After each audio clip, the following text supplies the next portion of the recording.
everybody? Well, we are back for another video today, and today is a very exciting video because today we're building something that I've never actually had before. What we're going to be focused on today is we're going to be building out a nano predator tank. What does nano mean? Nano is a very small compact aquarium size with a small compact aquarium fish. However, what you would normally consider a nano tank would be somewhere around 5 to 10 gallons, something like that. However, we're not going to be using that. We're going to actually be putting these nano predators into a 20-gallon long, just simply because I want the scape to look a certain way, and they will do fantastic in this tank. I've already picked out the type of fish that will be going in here, and in the next video, you will learn what these nano predators are, where they come from, and all about these crazy little creatures. What I need you to do right now is make sure that you are subscribed. And I noticed in my analytics for YouTube that I'm only getting about 16% of my views from notifications, which means that there are a whole bunch of you subscribed that do not have your notification bell turned on. So go ahead and make sure you click that bell now so you do not miss any of the content coming out. So real quick before we get into this, I'm going to ask you one time, go ahead and make sure you like this video, make sure you're subscribed, and make sure that notification bell is turned on so you do not miss this content. Let's go ahead and get into this build today. Let's talk about what we're going to be using to scape this tank today. So number one is our hard scape, and that is going to consist of one piece of driftwood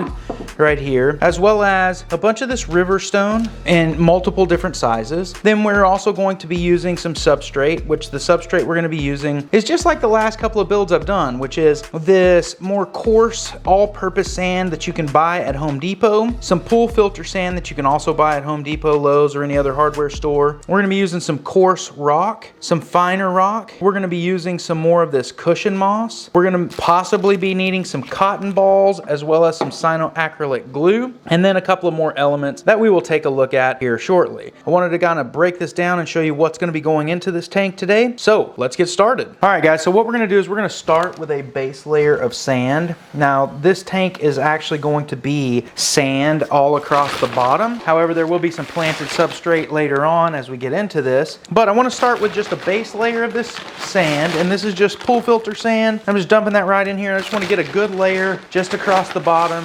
Nothing crazy thick. What this will allow us to do is have a nice soft base for our scape. And what I'm doing here is just flattening this out just as much as possible. This isn't going to actually shape or form what our scape is going to look like. Like I said, it's just a soft base for the things that we will be adding into this tank. Now, for this tank scape, we're going to start kind of on this side. It's going to come down into a bed and then kind of come up to the top on this side. So it's going to be kind of here. So this side over here is actually going to be higher structures than this side over here, which will be a little bit lower. And then the lowest point here is going to be in the middle. I don't know, I'm not like, there's this whole golden ratio on how you're supposed to aquascape a tank. I'm not a master aquascaper. However, I do want to break the tank up just simply because this is a predator tank and we want to make sure that there's enough hides, that there is, you know, the line of sight is broken up. And I feel like having this side higher than this side, with this being the lowest in the middle, it kind of breaks it up and just, yeah. So that's what we're going to go with. But to start, what I want to do is I want to go ahead and place this piece of driftwood. Now, this piece of driftwood is actually going to be kind of the center point, and it's going to be about right here. So I'm just going to set that there. Now, it's actually not going to sit on the bottom. It's going to be resting up on a couple of rocks. All right, guys. Well, listen, I actually went ahead and moved this tank to where it's actually going to go. And the reason is because as I started picking up the rocks and the buckets and such, I realized very quickly that if I didn't, I wasn't going to be able to move this thing. We have it where it's going to go. We're going to scape it from this point. One of the other things I went ahead and did, which I really needed to do anyway, and I was going to do that later on in the process, but I went ahead and painted the background black, which is what we want it to look like. So we're going to go ahead and continue with this now. So I'm going to just start this hard scaping off here, and I'm placing this rock right here. It's really just about aesthetics at this point. What I'm doing here is I'm trying to build the base rock structure for this side of the tank, and what really I'm trying to accomplish here is blocking off this back left corner with rock. I'm actually trying to build a wall, a front-facing wall to an extent, where behind it I can start to fill it with a different type of substrate to build a base. Since that has kind of started the wall, we'll go ahead and start with adding in some different types of substrate, which in this case is going to be red lava rock. Now this red lava rock you're actually not going to be able to see. Now as I continue to build this wall up, I want to just backfill this area back here with more lava rock, just giving it structure. I'm not going to go all the way to the top of this structure with lava rock because we will be adding an additional type of substrate once again as we continue to build this. But for right now, we just need some more lava rock. So here I'm just continuing to build up this wall and then backfill this empty space in the back left corner with the lava rock. And now I'm just adjusting the rocks to try to get the rocks to the correct position for this piece of driftwood. What I've done is went ahead and added a little piece of wood. It's safe for an aquarium. I can't remember what it's called, but just to kind of give it some aesthetics. So we're going to continue building this from this side of the tank back over here, but we're still going to focus on this side of the tank for just a moment. And that is because I want to go ahead and fill this back area with some planted substrate. I'm going to build it up just a little more with some lava rock, and then we'll move into the planted substrate. All right, so now that we have that in there, let's go ahead and add some of this planted substrate. But before we do, what I want to do is I'm going to actually use some of these root tabs from API because there will be plants planted throughout right there. I'm just going to add them right on top of the lava rock. Now what we'll do is we'll come back in with some substrate. So I'm just filling this back corner up with this planted substrate to get a nice good bed of it so I can plant plants back throughout this. And then what I'm doing is just building up this wall a little more and filling in some cracks and crevices with different stones and wood just to make it more natural. So now what I'm doing is just using some sand to build up where this rock is going to sit because I need it to sit just a little bit higher than it is. Perfect. Well, as perfect as it can get. I'm doing the same thing on this side. I'm starting to build this structure up, and essentially we're going to do the exact same thing. We're going to backfill it with some of the red lava rock. All right guys, well what we're doing here is the exact same process that we did on the left side of this tank, and that is we're just building up this wall, blocking off this back right corner with rock, giving us a nice little pocket to fill with some red lava rock. Then what we'll do here in just a minute is we're going to come back and backfill that over top of it with some of the black planted substrate because we want a nice bed back there where we can plant some nice plants and make sure that they survive. For this side, once again, we're going to do the exact same thing. We're going to go ahead and fill this side with the black substrate just the same way we did on this side. Now, before we fill this with substrate, we're going to go ahead and drop some of these API root tabs right in here on top of this red lava rock, and then we will put the substrate right on top of that. So now I'm just coming back and lining this with some smaller stones.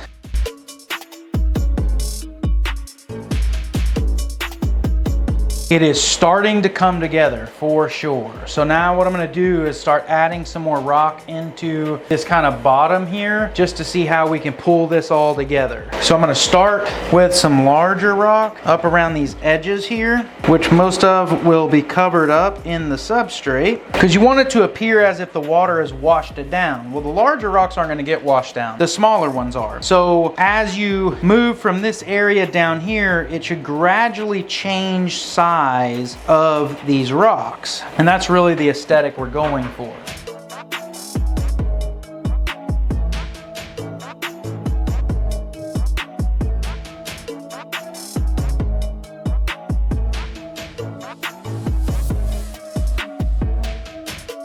All right guys, well what I'm gonna start doing now is adding a little bit of this detail rock. I mean, I call it detail rock, it's just smaller gravel. I'm just gonna drop this really in here just a little bit so catches in these cracks and crevices. Put some around the base of these rocks a little bit, just simply because the water would actually catch that there naturally depending on the flow. All right, what I'm doing here is I'm sprinkling little pieces of gravel all over the bottom of this tank, and you're watching it, and I'm gonna tell you now, I'm truly grateful for that. So if you are still watching at this point, I want to go ahead and ask you now, can you drop a like on this video?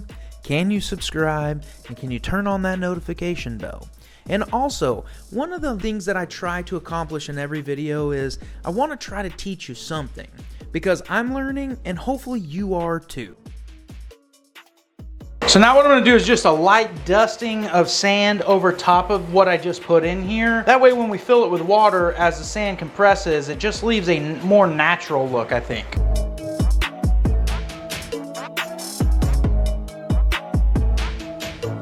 So what we have is, when you look at it from this perspective, it looks kind of like a creek or a riverbed. I'm not really sure exactly what you want to call that, but we are going to add a couple more little green elements of some moss and things of that nature up in the cracks and crevices a little bit, as well as we got to plant these two areas in the back here. So I'm going to go ahead and start doing that now, but I wanted to kind of give you an update and kind of show you what it looked like from this perspective.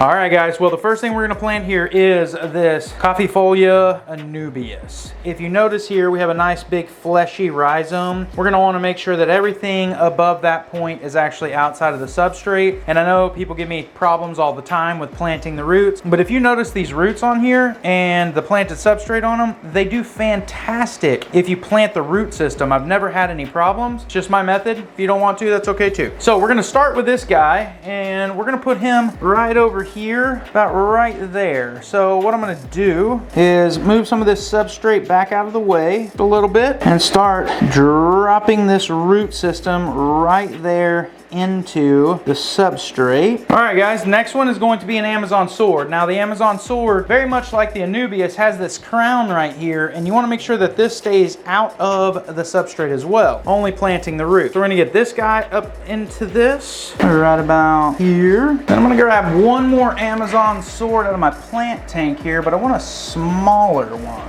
like this one right here, just real tiny, and go in this back corner here just to fill in. Perfect. So now we're gonna move to the other side, and we're actually going to plant pretty much the same thing. So on this other side, we're going to have another Coffeefolia anubias, as well as a couple of Amazon swords. I think the only thing left is to get some water in here. All right, guys, well, the filtration that we're going to be using is this Fluval Aqua Clear for a 30-gallon tank, which is well plenty enough filtration for this tank. Now, I've never used this before, so hopefully it works out. If you guys have used this before, make sure you drop a comment below and let me know what you think about it. I bought it because it was clear, and I really did not want to spend a whole bunch of money on a crazy filter for this thing. So I went with this just simply because it's about $50 at PetSmart. However, with price matching, I only paid 20 bucks for it. We figured, why not give it a go? So this is not sponsored. Fluval does not sponsor my videos. So this is just something I'm trying.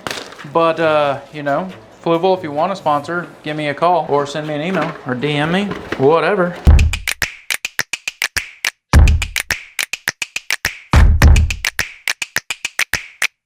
All right, guys, well, let's take a look at this tank. So our plants are looking fantastic. I mean, everything in this tank is looking great.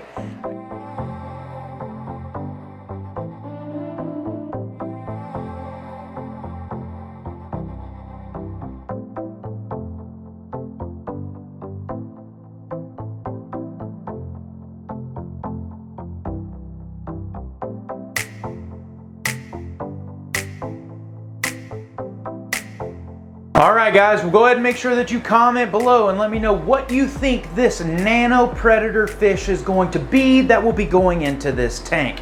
I'll make you a deal. You comment below and let me know what you think it is. Comment as many times as you want, as many types of fish that you want. The very first person that gets the fish correct, I will send you one free Christopher Scott t-shirt. So go ahead and make sure you start commenting often, commenting a lot, and I'll give you a piece of merch. So all you have to do to win is just simply correctly identify the fish first, and it has to be the specific type of fish.